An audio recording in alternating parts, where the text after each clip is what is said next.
Dear student, ਸਭ ਨੂੰ ਪਹਿਲਾਂ ਤੁਹਾਡਾ ਸਾਰਿਆਂ ਦਾ ਅੱਜ ਦੇ ਲੈਕਚਰ ਦੇ ਵਿੱਚ ਬਹੁਤ ਬਹੁਤ ਸਵਾਗਤ।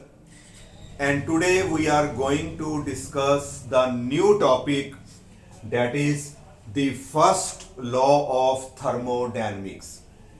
It is very important and very simple topic ਜਿਹੜਾ ਆਪਾਂ ਅੱਜ ਡਿਸਕਸ ਕਰਨ ਜਾ ਰਹੇ ਹਾਂ। ਹਾਂਜੀ, ਇਹ ਹੈ ਕੀ ਚੀਜ਼? ਸਪੋਜ਼ ਸਾਡੇ ਕੋਲ ਇੱਕ ਸਿਲੰਡਰ ਹੈ। ਸਿਲੰਡਰ ਦੇ ਅੰਦਰ ਅਸੀਂ ਜਿਹੜੀ ਹੈ ਆਈਡੀਅਲ ਗੈਸ ਜਿਹੜੀ ਆਪਾਂ ਫਿਲ ਕਰ ਲਈ। ਜਿਸ ਤਰ੍ਹਾਂ ਪਿੱਛੇ ਅਸੀਂ ਵਰਕ ਡਨ ਬਾਰੇ ਆਪਾਂ ਆਰਟੀਕਲ ਡਿਸਕਸ ਕੀਤੇ ਸੀ, ਆਈਸੋਥਰਮਲ ਵਰਕ ਡਨ ਜਾਂ ਐਡੀਆਬੈਟਿਕ ਵਰਕ ਡਨ ਦੇ ਵਿੱਚ ਆਪਾਂ ਗੈਸ ਲਈ ਸੀ ਕੰਟੇਨਰ ਦੇ ਵਿੱਚ। ਸਿਮਿਲਰਲੀ ਸਿਲੰਡਰ ਦੇ ਵਿੱਚ ਅਸੀਂ 1 ਮੋਲ ਆਫ ਆਈਡੀਅਲ ਗੈਸ ਲੈ ਲਈ ਤੇ ਉੱਤੇ ਜਿਹੜਾ ਹੈ ਅਸੀਂ ਦੇਖੋ ਪਿਸਟਨ ਲਗਾ ਦਿੱਤਾ ਹੈ। ਠੀਕ ਹੈ, ਗੈਸ ਨੂੰ ਉਦੋਂ ਉਹਦੇ ਨਾਲ ਪਿਸਟਨ ਦੇ ਨਾਲ ਜਿਹੜਾ ਬੰਦ ਕਰ ਦਿੱਤਾ ਤੇ ਪਿਸਟਨ ਸਾਡਾ ਜਿਹੜਾ ਹੈ ਉਹ ਕਿਹੜਾ ਹੁੰਦਾ ਹੈ? ਫ੍ਰਿਕਸ਼ਨਲੈਸ। ਓਕੇ, ਨਾਓ ਥੱਲੋਂ ਕੀ ਕੀਤਾ ਦੇਖੋ, ਅਸੀਂ ਸਿਲੰਡਰ ਨੂੰ ਉਹਦੇ ਥੱਲੋਂ ਜਿਹੜਾ ਹੈ ਹੀਟ ਸਪਲਾਈ ਕਰਨੀ ਸ਼ੁਰੂ ਕੀਤੀ ਹੈ। ਥੱਲੋਂ ਅਸੀਂ ਜਦੋਂ ਹੀਟ ਸਪਲਾਈ ਕਰਾਂਗੇ ਤੇ ਉਹ ਹੀਟ ਜਿਹੜੀ ਹੈ ਗੈਸ ਦੇ ਅੰਦਰ ਜਾਏਗੀ। ਸਿਲੰਡਰ ਦੇ ਅੰਦਰ ਜਿਹੜੀ ਹੈ ਉਹ ਹੀਟ ਜਾਏਗੀ। ਉਹ ਜਿਹੜੀ ਹੀਟ ਅੰਦਰ ਗਈ, it will be used in two ways। ਇਹ ਦੋ ਤਰੀਕੇ ਦੇ ਨਾਲ ਬੇਟਾ ਯੂਜ਼ ਹੁੰਦੀ ਹੈ। ਜਿਹੜੀ ਵੀ ਸਪਲਾਈ ਹੀਟ ਕਰਦੇ ਆ ਕਿਸੇ ਸਿਸਟਮ ਨੂੰ, ਆਪਾਂ ਗੈਸ ਨੂੰ ਹੀਟ ਦਿੰਦੇ ਆ, it will be used in two ways। ਉਸ ਹੀਟ ਦੇ ਦੋ ਪਾਰਟਸ ਹੋ ਜਾਂਦੇ ਨੇ। ਇੱਕ ਕੀ ਹੋਏਗਾ, ਜਿਹੜਾ ਇੱਕ ਪੋਰਸ਼ਨ ਹੋਏਗਾ ਉਸ ਹੀਟ ਦਾ, ਉਹ ਕੀ ਕਰੇਗਾ, ਉਹ ਸਾਡੇ ਜਿਹੜੀ ਗੈਸ ਹੈ, ਠੀਕ ਹੈ, ਉਹਦਾ ਟੈਂਪਰੇਚਰ ਜਿਹੜਾ ਹੈ ਇੰਕਰੀਜ਼ ਕਰੇਗਾ। ਇੱਕ ਪੋਰਸ਼ਨ ਜਿਹੜਾ ਹੈ ਸਾਡੀ ਗੈਸ ਦਾ ਟੈਂਪਰੇਚਰ ਇੰਕਰੀਜ਼ ਕਰੇਗਾ। ਟੈਂਪਰੇਚਰ ਇੰਕਰੀਜ਼ ਕਰਨ ਦੇ ਨਾਲ ਕਹਿਣ ਦਾ ਮਤਲਬ ਗੈਸ ਦੀ ਇੰਟਰਨਲ એનર્ਜੀ ਜਿਹੜੀ ਹੈ ਉਹ ਚੇਂਜ ਹੋ ਜਾਏਗੀ। ਹੁਣ ਇੰਟਰਨਲ એનર્ਜੀ ਕੀ ਹੈ, ਇਹ ਮੈਂ ਤੁਹਾਨੂੰ ਨੈਕਸਟ ਲੈਕਚਰ ਦੇ ਵਿੱਚ ਸਾਰਾ ਇਹਦੇ ਬਾਰੇ ਡਿਸਕਸ ਕਰੂੰਗਾ। ਹਲੇ ਤੁਸੀਂ ਜਸਟ ਯਾਦ ਰੱਖਣਾ ਹੈ ਕਿ ਗੈਸ ਦੀ ਕਿਨੈਟਿਕ એનર્ਜੀ ਵੱਧ ਜਾਂਦੀ ਹੈ, ਠੀਕ ਹੈ, ਗੈਸ ਦੀ ਪੋਟੈਂਸ਼ੀਅਲ એનર્ਜੀ ਦਾ ਫਰਕ ਪੈਂਦਾ ਹੈ। ਉਹ ਟੋਟਲ ਜਿਹੜੀ એનર્ਜੀ ਹੁੰਦੀ ਹੈ ਨਾ, ਉਹਨੂੰ ਅਸੀਂ ਇੰਟਰਨਲ એનર્ਜੀ ਬੋਲਦੇ ਹਾਂ। ਓਕੇ, ਹੀਟ ਸਪਲਾਈ ਕੀਤੀ, ਹੀਟ ਸਪਲਾਈ ਹੋਈ, ਅੰਦਰ ਜਾ ਕੇ ਹੀਟ ਨੇ ਦੋ ਤਰੀਕੇ ਨਾਲ ਕੰਮ ਕਰਨਾ ਹੈ। ਹੀਟ ਦਾ ਇੱਕ ਪੋਰਸ਼ਨ ਕੀ ਕਰੇਗਾ, ਉਹ ਗੈਸ ਦਾ ਟੈਂਪਰੇਚਰ ਰਾਈਜ਼ ਕਰੇਗਾ, ਉਹਦੀ ਇੰਟਰਨਲ એનર્ਜੀ ਨੂੰ ਇਨਕਰੀਜ਼ ਕਰੇਗਾ। ਹਾਂਜੀ, ਕਲੀਅਰ ਹੋ ਗਿਆ। ਦੂਸਰਾ ਜਿਹੜਾ ਹੈ, ਨਾਲ ਦੇ ਨਾਲ ਗੈਸ ਨੇ ਐਕਸਪੈਂਡ ਵੀ ਹੋਣਾ ਹੈ। ਤੁਹਾਨੂੰ ਪਤਾ ਜਦੋਂ ਹੀਟ ਦੇਵਾਂਗੇ ਗੈਸ ਵਿਲ ਐਕਸਪੈਂਡ, ਤੇ ਜਦੋਂ ਗੈਸ ਐਕਸਪੈਂਡ ਹੋਏਗੀ ਤੇ ਆਹ ਵਾਲਾ ਜਿਹੜਾ ਸਾਡਾ ਪਿਸਟਨ ਹੈ ਉਹ ਉੱਪਰ ਨੂੰ ਚੁੱਕਿਆ ਜਾਏਗਾ। ਤੇ ਜਦੋਂ ਗੈਸ ਐਕਸਪੈਂਡ ਹੋਈ ਉਹਦਾ ਵੋਲੀਅਮ ਜਿਹੜਾ ਵਧੇਗਾ। ਜਦੋਂ ਗੈਸ ਐਕਸਪੈਂਡ ਹੋਏਗੀ ਉਹਦਾ ਵੋਲੀਅਮ ਇੰਕਰੀਜ਼ ਹੋਏਗਾ। ਤੇ ਜਦੋਂ ਵੋਲੀਅਮ ਇੰਕਰੀਜ਼ ਹੋ ਗਿਆ, ਮਤਲਬ ਚੇਂਜ ਆਈ ਵੋਲੀਅਮ ਦੇ ਵਿੱਚ, ਤੇ ਵਰਕ ਡਨ ਹੋਏਗਾ। ਕਿਉਂਕਿ ਅਸੀਂ ਵਰਕ ਡਨ ਦਾ ਫਾਰਮੂਲਾ ਬੜੀ ਵਾਰੀ ਦੱਸ ਚੁੱਕੇ ਹਾਂ, ਕਿੰਨੇ ਆਰਟੀਕਲ 'ਚ ਅਸੀਂ ਕੀਤਾ ਹੈ। ਵਰਕ ਡਨ ਜਿਹੜਾ ਸਮਾਲ ਵਰਕ ਡਨ ਹੁੰਦਾ ਹੈ, ਪ੍ਰੈਸ਼ਰ ਇਨਟੂ ਚੇਂਜ ਇਨ ਵੋਲੀਅਮ। ਇਹ ਤੁਹਾਡੇ ਆਰਟੀਕਲ 'ਚ ਆਪਾਂ ਕੀਤਾ ਹੈ। ਜਦੋਂ ਵੀ ਚੇਂਜ ਇਨ ਵੋਲੀਅਮ ਆਏਗਾ ਸਮਝੋ ਤੁਹਾਡੇ ਕੋਲ ਬੇਟਾ ਵਰਕ ਡਨ ਹੋਏਗਾ। ਤੇ ਜਿੱਥੇ ਚੇਂਜ ਇਨ ਵੋਲੀਅਮ ਨਹੀਂ ਹੁੰਦਾ, ਇਹਦਾ ਮਤਲਬ ਹੈ ਕਿ ਵਰਕ ਡਨ ਤੁਹਾਡਾ ਕਿੰਨਾ ਆਏਗਾ, ਉਹ 0 ਆਏਗਾ। ਇਹਦਾ ਮਤਲਬ ਜਿਹੜੀ ਮੈਂ ਹੀਟ ਦਿੱਤੀ ਉਹਨੇ ਇੱਕ ਤੇ ਇੰਟਰਨਲ એનર્ਜੀ ਚੇਂਜ ਕੀਤੀ, ਦੂਸਰਾ ਉਹਨੇ ਵਰਕ ਕੀਤਾ, ਗੈਸ ਨੂੰ ਐਕਸਪੈਂਡ ਕੀਤਾ। ਇਟ ਮੀਨਸ ਜਿਹੜੀ ਹੀਟ ਮੈਂ ਸਪਲਾਈ ਕੀਤੀ, suppose it is dQ। dQ ਦਾ ਮਤਲਬ ਹੀਟ ਸਪਲਾਈਡ, dQ ਧਿਆਨ ਰੱਖਣਾ ਹੈ, small amount of heat supplied. Q ਦਾ ਮਤਲਬ ਬੇਟਾ ਹੀਟ ਸਪਲਾਈਡ।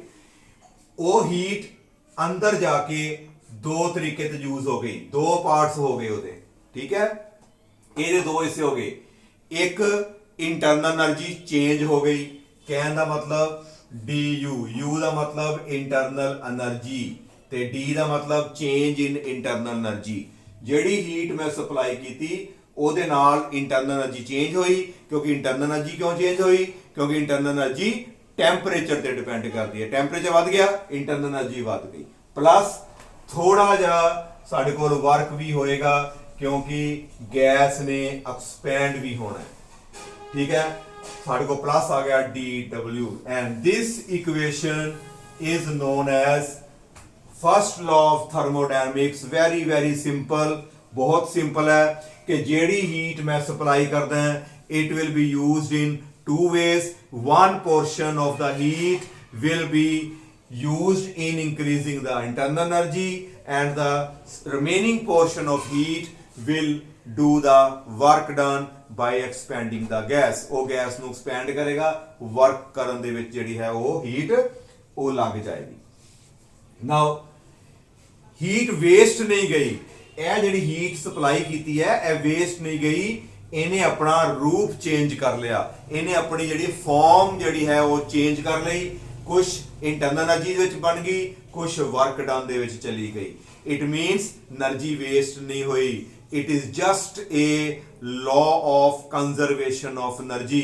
ਜਿਹੜਾ ਸਾਡਾ फर्स्ट लॉ है ਇਹ जस्ट ਕੀ रिप्रेजेंट करता है, law of conservation of energy. ਸਾਡੀ ਜਿਹੜੀ એનર્ਜੀ ਉਹ ਵੇਸਟ ਨਹੀਂ ਜਾਂਦੀ, one form to other form ਦੇ ਵਿੱਚ ਉਹ ਜਿਹੜੀ ਸਾਡੀ ਹੀਟ ਹੈ ਉਹ ट्रांसफॉर्म हो गई, वेस्ट बिल्कुल भी कुछ नहीं गया। It means in simple definition कोई पूछ ले कि फर्स्ट लॉ दी सिंपल डेफिनेशन की है, you can say it is just a conservation of energy. Energy दा जेड़ा कंजर्वेशन ही हैगा।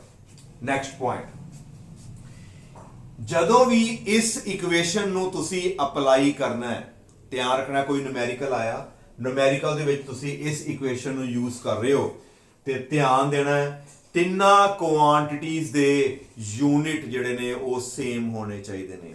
ਆ ਤਿੰਨੋਂ ਕੁਆਂਟੀਟੀਜ਼ ਨੇ, ਤਿੰਨੋਂ એનર્ਜੀ ਹੈ, ਠੀਕ ਹੈ, work done, change internal energy, heat, ਇਹਨਾਂ ਤਿੰਨਾਂ ਦੇ ਯੂਨਿਟ ਸੇਮ ਹੋਣੇ ਚਾਹੀਦੇ ਨੇ। ਜਾਂ ਤੇ ਇਹਨਾਂ ਤਿੰਨਾਂ ਨੂੰ ਅਸੀਂ ਲੈ ਕੇ ਚੱਲਾਂਗੇ ਜਾਊਲ ਦੇ ਵਿੱਚ, ਨਹੀਂ ਤੇ ਤੁਸੀਂ ਇਹਨਾਂ ਨੂੰ ਜਿਹੜਾ ਹੈ ਕੈਲਰੀ ਦੇ ਵਿੱਚ ਲੈ ਕੇ ਚੱਲਣਾ ਹੈ। ਹਾਂਜੀ, ਕੈਲਰੀ ਦੇ ਵਿੱਚ ਇਹਨੂੰ ਆਪਾਂ ਲਿਖਾਂਗੇ, ਜਾਂ ਤੇ ਇਹਨੂੰ ਜਾਊਲ 'ਚ ਲੈ ਲਓ ਜਾਂ ਇਸ ਨੂੰ ਜਿਹੜਾ ਹੈ ਕੈਲਰੀ ਦੇ ਵਿੱਚ ਅਸੀਂ ਲੈ ਕੇ ਚੱਲਣਾ। ਆ ਨਹੀਂ ਹੈ ਕਿ ਇਹਦਾ ਯੂਨਿਟ ਜਾਊਲ ਲਿਆ ਹੋਵੇ ਤੇ ਇਹਦਾ ਹੀਟ ਸਪਲਾਈਡ ਤੁਹਾਡੀ ਕੈਲਰੀ 'ਚ ਹੋਵੇ, ਫਿਰ ਗਲਤ ਹੋ ਜਾਏਗਾ। all the three quantities must be in the same unit। पहला पॉइंट।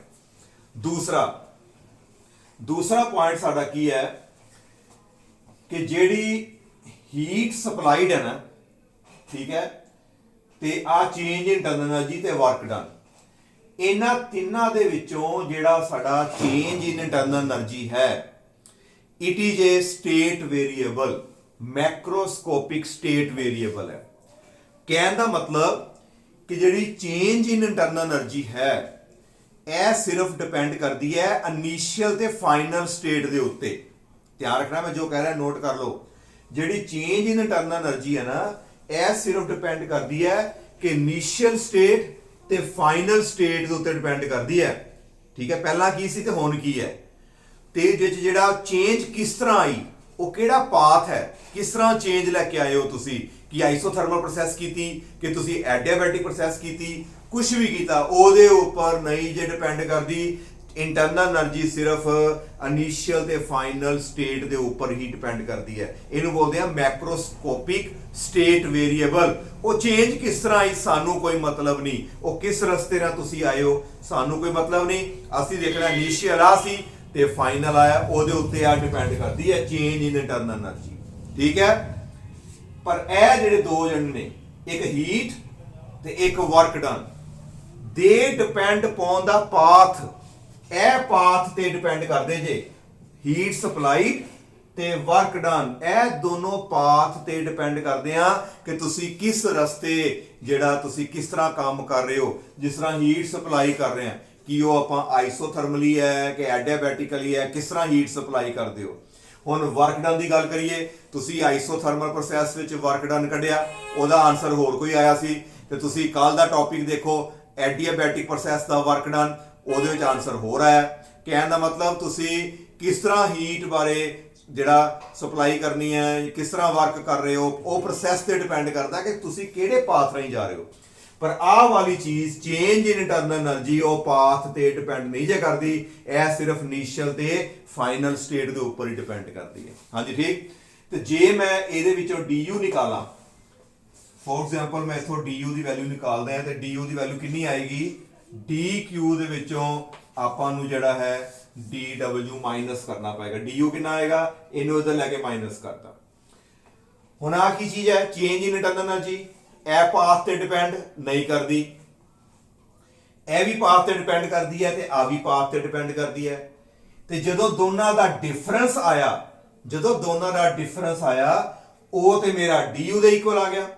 ਇਹਦਾ मतलब dq ਕੱਲਾ ਪਾਥ ਤੇ ਡਿਪੈਂਡ ਕਰੇਗਾ, dw ਵੀ ਸਾਡਾ ਪਾਥ ਤੇ ਡਿਪੈਂਡ ਕਰਦਾ ਹੈ ਕਿਸ ਤਰ੍ਹਾਂ ਵਰਕ ਕਰ ਰਹੇ ਹੋ, ਪਰ ਦੋਨਾਂ ਦਾ ਜਿਹੜਾ ਡਿਫਰੈਂਸ ਹੋਏਗਾ dq dw ਉਹ ਪਾਥ ਤੋਂ ਇੰਡੀਪੈਂਡੈਂਟ ਹੋਣਾ ਚਾਹੀਦਾ ਹੈ, because this is equal to change in internal energy. ਤੇ ਚੇਂਜ ਇਨ ਇੰਟਰਨਲ એનર્ਜੀ ਜਿਹੜੀ ਆ ਉਹ ਤਾਂ ਸਟੇਟ ਵੇਰੀਏਬਲ ਹੈਗਾ, ਉਹ ਤੇ ਪਾਥ ਤੇ ਡਿਪੈਂਡ ਹੀ ਨਹੀਂ ਕਰਦਾ। ਇਹ ਡਿਪੈਂਡ ਕਰੇਗਾ, ਆ ਵੀ ਕਰੇਗਾ, ਪਰ ਇਹਨਾਂ ਦਾ ਡਿਫਰੈਂਸ ਜਿਹੜਾ ਹੈ ਉਹ ਪਾਥ ਦੇ ਉੱਪਰ ਡਿਪੈਂਡ ਨਹੀਂ ਕਰੇਗਾ। ਇਹ ਬੇਟਾ ਤੁਹਾਡਾ ਸੀਗਾ ਥਰਮੋਡਾਇਨਾਮਿਕਸ ਦਾ ਜਿਹੜਾ ਫਸਟ ਲਾਅ। ਜਿਹੜੀ ਹੀਟ ਸਪਲਾਈਡ ਹੈ ਇਹਨੂੰ ਪੋਜ਼ਿਟਿਵ ਕਦੋਂ ਲੈਣਾ ਹੈ? ਹੀਟ ਜਦੋਂ ਸਿਸਟਮ ਨੂੰ ਦਈਏ, heat given to the system, ਉਹਨੂੰ ਪੋਜ਼ਿਟਿਵ ਲੈਣਾ ਹੈ, ਤੇ ਜੇ ਸਿਸਟਮ ਦੇ ਵਿੱਚੋਂ ਹੀਟ ਬਾਹਰ ਆਵੇ ਫਿਰ ਨੈਗੇਟਿਵ ਹੈ। ਹੁਣ ਦੇਖੋ ਹੀਟ ਦੇ ਰਹੇ ਹਾਂ, एक हीट सप्लाई हो रही है, इत्थे जिहड़ा हीट सप्लाइड नूं असीं पॉजिटिव लैना है। ते जे अंदरों हीट बाहर आंदी होवे सिस्टम थाणी, उदों आपां dq नूं असीं नैगेटिव लैना है। इहदा साइन पॉजिटिव जदों हीट सप्लाई, जदों हीट बाहर कड्डांगे ते इहदा साइन नैगेटिव हो गया। du change in internal energy, जदों हीट सप्लाई करांगे ਟੈਂਪਰੇਚਰ ਸਾਡਾ ਵੱਧ ਜਾਏਗਾ। ਜਦੋਂ ਟੈਂਪਰੇਚਰ ਇੰਕਰੀਜ਼ ਹੋ ਗਿਆ ਇੰਟਰਨਲ એનર્ਜੀ ਨੇ ਵੱਧ ਜਾਣਾ ਹੈ, ਇਹਦਾ ਸਾਈਨ ਪੋਜ਼ਿਟਿਵ ਲੈਣਾ ਹੈ। ਇਹਦਾ ਮਤਲਬ du ਦਾ ਸਾਈਨ ਪੋਜ਼ਿਟਿਵ ਕਦੋਂ ਲੈਣਾ ਹੈ? ਜਦੋਂ ਹੀਟ ਸਪਲਾਈਡ ਹੁੰਦੀ ਹੈ। ਕਹਿਣ ਦਾ ਮਤਲਬ ਹੈ ਕਿ ਟੈਂਪਰੇਚਰ ਸਾਡਾ ਰਾਈਜ਼ ਹੁੰਦਾ ਹੈ। ਤੇ ਇਹਦਾ ਸਾਈਨ ਨੈਗੇਟਿਵ ਕਦੋਂ ਲੈਣਾ ਹੈ? ਜਦੋਂ ਟੈਂਪਰੇਚਰ ਫਾਲ ਹੋ ਗਿਆ ਤੇ ਅਸੀਂ ਕਹਾਂਗੇ du ਵਿਲ ਬੀ ਨੈਗੇਟਿਵ। ਤੇ ਵਰਕ ਡਨ, ਜਦੋਂ work done by the gas, by the gas ਦਾ ਮਤਲਬ ਜਦੋਂ ਗੈਸ ਆਪ ਕੰਮ ਕਰੇਗੀ, ਤੇ ਜਦੋਂ ਗੈਸ ਨੇ ਕੰਮ ਕਰਨਾ ਹੈ ਤੇ ਪਿਸਟਨ ਨੂੰ ਤਾਂ ਚੁੱਕ ਦੇਣਾ ਹੈ, ਤੇ ਜਦੋਂ ਪਿਸਟਨ ਤਾਂ ਚੁੱਕਿਆ ਗਿਆ ਤੇ ਵੋਲਿਊਮ ਵੱਧ ਜਾਣਾ ਹੈ। ਜਦੋਂ ਵੋਲਿਊਮ ਵੱਧ ਗਿਆ, ਸਿੱਧੀ ਜੀ ਗੱਲ, ਜਦੋਂ ਵੋਲਿਊਮ ਵੱਧ ਗਿਆ ਉਦੋਂ ਵਰਕ ਡਨ ਪੋਜ਼ਿਟਿਵ, ਤੇ ਜਦੋਂ ਵੋਲਿਊਮ ਸਾਡਾ ਘਟ ਗਿਆ ਉਦੋਂ ਵਰਕ ਡਨ ਨੈਗੇਟਿਵ। ਵੋਲਿਊਮ ਕਦੋਂ ਵਧੇਗਾ? ਜਦੋਂ ਗੈਸ ਐਕਸਪੈਂਡ ਹੋਏਗੀ। ਵੋਲਿਊਮ ਕਦੋਂ ਘਟੇਗਾ? ਜਦੋਂ ਗੈਸ ਕੰਪਰੈਸ ਹੋਏਗੀ। ठीक हो गया। Work done by the gas, ਇਹਦਾ ਮਤਲਬ ਵੋਲਿਊਮ ਇੰਕਰੀਜ਼, ਉਹ positive. Work done on the gas, ਜਦੋਂ ਗੈਸ ਨੂੰ ਕੰਪਰੈਸ ਕਰੋਗੇ, ਆਪ ਬਾਹਰੋਂ ਕੰਪਰੈਸ ਕਰਾਂਗੇ, work done on the gas, then the work done will be taken as negative work done ਹੋਏਗਾ। ਹਾਂਜੀ ਕਲੀਅਰ। ਇਹ ਤਿੰਨਾਂ ਦੇ ਸਾਈਨ। ਇੱਥੋਂ ਤੱਕ ਤੁਸੀਂ ਜਿਹੜਾ ਹੈ ਅੱਜ ਦਾ ਜਿਹੜਾ ਸਾਡਾ ਉਹ ਲੈਕਚਰ ਹੈ ਇਹਨੂੰ ਤੁਸੀਂ ਚੰਗੇ ਤਰੀਕੇ ਨਾਲ ਦੇਖ ਲੈਣਾ। ਇਸ ਤੋਂ ਬਾਅਦ ਜਿਹੜਾ ਹੈ ਨੈਕਸਟ ਲੈਕਚਰ ਦੇ ਵਿੱਚ ਇੱਕ ਤੇ ਆਪਾਂ ਇੰਟਰਨਲ એનર્ਜੀ ਨੂੰ ਡਿਸਕਸ ਕਰਨਾ ਹੈ, ਤੇ ਦੂਸਰਾ ਕੀ ਹੈ, ਇਸੇ ਇਕੁਏਸ਼ਨ ਨੂੰ ਲੈ ਕੇ ਮੈਂ ਵੱਖਰੀ ਵੱਖਰੀ ਪ੍ਰੋਸੈਸਿਸ ਵਾਸਤੇ ਫਸਟ ਲਾਅ ਨੂੰ ਡਰਾਈਵ ਕਰਾਂਗਾ। ਇਹ ਤੇ ਮੇਰੀ ਜਨਰਲ ਇਕੁਏਸ਼ਨ ਆ ਗਈ ਕਿ ਫਸਟ ਲਾਅ ਦੀ ਜਨਰਲ ਇਕੁਏਸ਼ਨ ਬੇਟਾ ਤੁਹਾਨੂੰ ਸਾਰਿਆਂ ਨੂੰ ਜ਼ੁਬਾਨੀ ਯਾਦ ਹੋਣੀ ਚਾਹੀਦੀ ਹੈ ਕਿ supplied heat equal to du plus dw। Clear. ਹੁਣ ਇਹਦੇ ਰੂਪ ਚੇਂਜ ਕਰਾਂਗੇ। ਹੁਣ ਮੈਂ ਉੱਥੇ ਲਿਖਾਂਗਾ ਆਈਸੋਥਰਮਲ ਪ੍ਰੋਸੈਸ ਚੱਲ ਰਹੀ ਹੈ, ਉਦੋਂ ਫਸਟ ਲਾਅ कैसा होएगा। एडियाबैटिक प्रोसैस चल रही है, उदों फर्स्ट लॉ कैसा होएगा। साइक्लिक प्रोसैस भी होंदी है साडे कोल, ठीक है। मैल्टिंग प्रोसैस भी होंदी है, बॉयलिंग प्रोसैस भी होंदी है। उन्हां वास्ते आपां thermodynamics they first law the equation जिहड़ी आपां बनावांगे, उहदे बारे आपां नैक्सट लैक्चर दे विच आपां जिहड़ा है वो सारा डिस्कस करांगे। ते तुहानूं सारिआं नूं रिक्वेस्ट है कि जिहड़ा भी लैक्चर मैं तुहानूं सेंड करदा है सारे दे सारे चंगे तरीके नाल देखिया करो, क्योंकि हुण स्कूल ते लग नहीं रहे। इस करके तुसी इसे तो ही अपना जिहड़ा काम तो जिहड़ा स्टडी नूं ना पिछे नहीं जाण देना। चंगे तरीके नाल तुसी लैक्चर देखिया करो, समझिया करो, ठीक है। जे नहीं समझ लगी तुसी दोबारा भी देख सकते हो। Thank you.